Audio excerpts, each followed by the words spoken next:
ನಮಸ್ಕಾರ, ನೀವು ನೋಡ್ತಾ ಇದ್ದೀರಾ ನ್ಯೂಸ್ ಫಸ್ಟ್. ನಾನು ವಿದ್ಯಶ್ರೀ. ಯಾನಾ ಮೀರ್ ಎಂಬ ಮುಸ್ಲಿಂ ಯುವತಿಯ ಅಬ್ಬರಕ್ಕೆ ಇಂಗ್ಲೆಂಡ್ನ ಆ ಕೋಣೆ ನಡುಗ್ ಹೋಗ್ಬಿಡ್ತು. ಆಕೆಯ ಖಡಕ್ ಮಾತುಗಳಿಗೆ ಅಲ್ಲಿದ್ದವರು ಗಪ್ ಚುಪ್ಪಾದ್ರು. ಭಾರತದಲ್ಲಿ ಮುಸ್ಲಿಮರ ಮೇಲೆ ದೌರ್ಜನ್ಯ ಆಗ್ತಾ ಇದೆ, ಭಾರತ ಧರ್ಮ ಸಂಘರ್ಷದ ತವರಾಗ್ಬಿಟ್ಟಿದೆ, ಅಲ್ಲಿ ಸುರಕ್ಷತೆ ಇಲ್ಲ, ಭದ್ರತೆ ಇಲ್ಲ ಅಂತ ಬಾಯಿ ಬಡಿದುಕೊಳ್ತಿದ್ದವರ ಬಾಯಿಗೆ ಬೀಗ ಬಿದ್ಬಿಡ್ತು. ಸೋಷಿಯಲ್ ಮೀಡಿಯಾದಲ್ಲೀಗ ಇಂಗ್ಲೆಂಡ್ನ ಪಾರ್ಲಿಮೆಂಟ್ನಲ್ಲಿ ನಡೆದಂಥ ಪ್ರಶಸ್ತಿ ಸ್ವೀಕಾರ ಸಮಾರಂಭದ ಕೊನೆಯಲ್ಲಿ ಯಾನಾ ಮೀರ್ ಆಡಿದಂಥ ಮಾತುಗಳದ್ದೇ ಸದ್ದು.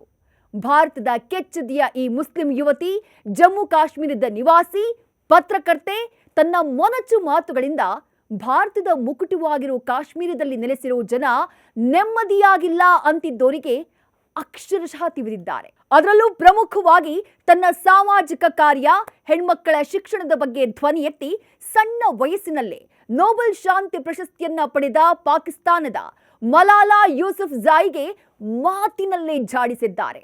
ಯಾವ ಮಲಾಲಾ ಭಾರತದ ಮುಕುಟ ಕಾಶ್ಮೀರದಲ್ಲಿ ಆರ್ಟಿಕಲ್ 370ಯನ್ನ ಭಾರತ ಸರ್ಕಾರ ತೆಗೆದುಹಾಕಿದಾಗ ಅದನ್ನ ವಿರೋಧಿಸಿದ್ಲೋ, ಯಾವ ಮಲಾಲಾ ಅದೇ ಟೈಮ್ನಲ್ಲಿ ಕಾಶ್ಮೀರದ ಮಕ್ಕಳು, ಹೆಣ್ಣು ಮಕ್ಕಳ ಸುರಕ್ಷತೆಯ ಬಗ್ಗೆ ಕಾಳಜಿಯನ್ನ ತೋರಿಸೋ ಹೆಸರಲ್ಲಿ ಕಾಶ್ಮೀರದಲ್ಲಿ ಅವರ ಮೇಲೆ ಹಿಂಸಾಚಾರ ನಡೀತಾ ಇದೆ ಎಂದಿದ್ಲೋ, ಯಾವ ಮಲಾಲಾ ಭಾರತದ ಕಾಶ್ಮೀರದಲ್ಲಿ ದೌರ್ಜನ್ಯಗಳು ನಡೀತಾ ಇವೆ ಅಂತ ಹೇಳಿ ಬೊಂಬಡ ಹೊಡೆದು ಅಂತಾರಾಷ್ಟ್ರೀಯ ಕಮ್ಯುನಿಟಿಗಳು ಕಾಶ್ಮೀರದ ಪರವಾಗಿ ನಿಲ್ಲಬೇಕು ಅಂದಿದ್ಲೋ, ಅದೇ ಮಲಾಲಾಗೆ ಮಾತಿನಲ್ಲೇ ತಿವಿದಿದ್ದಾರೆ ಯಾನಾ ಮೀರ್. ಭಾರತ ಸರ್ಕಾರ ಆರ್ಟಿಕಲ್ 370ಯನ್ನ ಕಿತ್ತು ಹಾಕಿದ ನಂತರದಲ್ಲಿ ಕಾಶ್ಮೀರದಲ್ಲಿ ಎಷ್ಟು ಶಾಂತಿ ನೆಲೆಸಿದೆ, ಯಾವ ಪರಿ ಅಭಿವೃದ್ಧಿಯಾಗಿದೆ, ಎಷ್ಟು ಉದ್ಯೋಗಾವಕಾಶಗಳು ಅಲ್ಲಿ ನಿರ್ಮಾಣವಾಗ್ತಾ ಇವೆ ಅನ್ನೋದು ಎಲ್ರಿಗೂ ಗೊತ್ತು. ಭಯೋತ್ಪಾದನೆ ಇನ್ನೂ ಉಳಿದಿದ್ರೂ ಅದನ್ನ ಸದೆಬಡಿಯುವಂಥ ಪ್ರಯತ್ನ ನಿರಂತರವಾಗಿ ಆಗ್ತಾ ಇದೆ. ಆದರೆ ಇದೆಲ್ಲ ಗೊತ್ತಿದ್ರು ಸೋಷಿಯಲ್ ಮೀಡಿಯಾದಲ್ಲಿ ತನ್ನ ಹೇಳಿಕೆಗಳ ಮೂಲಕ ಜಾಗತಿಕ ಮಟ್ಟದಲ್ಲಿ ಭಾರತ ವಿರೋಧಿ ಅಭಿಪ್ರಾಯವನ್ನ ಮೂಡಿಸೋಕೆ ಯತ್ನಿಸ್ತಾ ಇದ್ದಂಥ ಮಲಾಲಾ ಯೂಸುಫ್ಜಾಯಿಗೆ ಮಾತಿನಲ್ಲೇ ಚಾಟಿ ಬೀಸಿದ್ದಾರೆ ಯಾನಾ ಮೀರ್. ಹಾಗಾದ್ರೆ ಇಂಗ್ಲೆಂಡ್ನ ಪಾರ್ಲಿಮೆಂಟ್ನಲ್ಲಿ ನಡೆದಂಥ JKSC UK diversity ambassador award ಪ್ರದಾನ ಸಮಾರಂಭದಲ್ಲಿ ಪ್ರಶಸ್ತಿ ಪಡೆದಂಥ ಯಾನಾ ಮೀರ್ ಹೇಳಿದ್ದೇನು, ಅದನ್ನ ಭಾಷಾಂತರಿಸಿ ಹೇಳ್ತೀನಿ ಕೇಳಿ. ನಾನು ಮಲಾಲಾ ಯೂಸುಫ್ಜಾಯಿ ಅಲ್ಲ, ಐ ಆಮ್ ನಾಟ್ ಮಲಾಲಾ ಯೂಸುಫ್ಜಾಯಿ. ಯಾಕಂದ್ರೆ ನನ್ನ ದೇಶ ಭಾರತದಲ್ಲಿ ನಾನು ಸ್ವತಂತ್ರಳಾಗಿದ್ದೇನೆ, ಸುಭದ್ರಳಾಗಿದ್ದೇನೆ. ಭಾರತದ ಭಾಗವಾಗಿರೋ ನನ್ನ ಮನೆ ಕಾಶ್ಮೀರದಲ್ಲಿ ನಾನು ಸೇಫ್ ಆಗಿದ್ದೇನೆ. ನನ್ನ ದೇಶದಿಂದ ಪರಾರಿಯಾಗಿ ನಿಮ್ಮ ದೇಶಕ್ಕೆ ಬಂದು ನಿರಾಶ್ರಿತಳಾಗಿ ಆಶ್ರಯವನ್ನ ಪಡೆಯುವಂಥ ಅವಶ್ಯಕತೆ ನನಗೆ ಎಂದೆಂದಿಗೂ ಇಲ್ಲ. ನಾನು ಯಾವತ್ತೂ ಕೂಡ ಮಲಾಲಾ ಯೂಸುಫ್ಜಾಯಿ ಆಗೋದಕ್ಕೆ ಬಯಸೋದಿಲ್ಲ.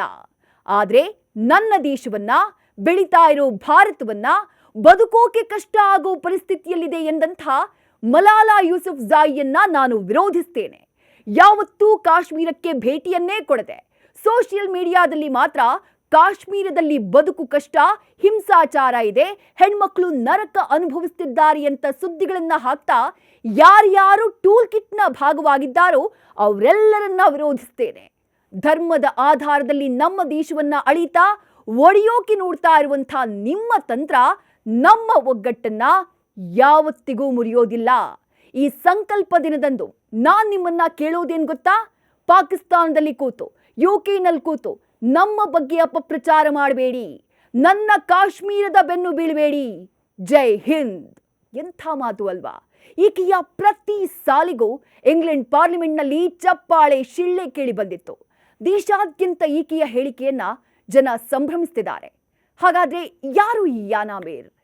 ಜಮ್ಮು ಕಾಶ್ಮೀರ ನಿವಾಸಿಯಾಗಿರೋ ಈಕೆ ಒಬ್ಬ ಪತ್ರಕರ್ತೆ, ಜಮ್ಮು ಯೂತ್ ಸೊಸೈಟಿಯ ಉಪಾಧ್ಯಕ್ಷೆ, ಕಾಶ್ಮೀರ್ ಯೂತ್ ವೆಬ್ನ ವೈಸ್ ಪ್ರೆಸಿಡೆಂಟ್, ಭಾರತ್ ಎಕ್ಸ್‌ಪ್ರೆಸ್ನ ಹಿರಿಯ ನಿರೂಪಕಿ, ರಾಜಕೀಯ ವಿಶ್ಲೇಷಕಿ. ಹಿಂದೂ ಮುಸ್ಲಿಮರ ನಡುವೆ ಬೆಂಕಿ ಹಚ್ಚುವವರ ಬಗ್ಗೆ ಕೆಂಡ ಕಾರುವಂಥ ಈಕೆ ದೇಶದ ವಿಚಾರ ಬಂದಾಗ, ರಾಷ್ಟ್ರೀಯತೆ ವಿಚಾರ ಬಂದಾಗ ದಿಟ್ಟವಾಗಿ ತನ್ನ ಅಭಿಪ್ರಾಯವನ್ನ ಮುಂದಿಟ್ಟಾಕೆ. ತನ್ನ ಧರ್ಮವನ್ನ ಪಾಲಿಸ್ತಾ ಸನಾತನ ಧರ್ಮವನ್ನ ಗೌರವಿಸಿದಾಕೆ. ರಾಮ ಮಂದಿರ ನಿರ್ಮಾಣ ಭಾರತದ ಸನಾತನ ಸಂಸ್ಕೃತಿಯ ಭಾಗ ಎಂದು ವಾದಿಸಿದಾಕೆ.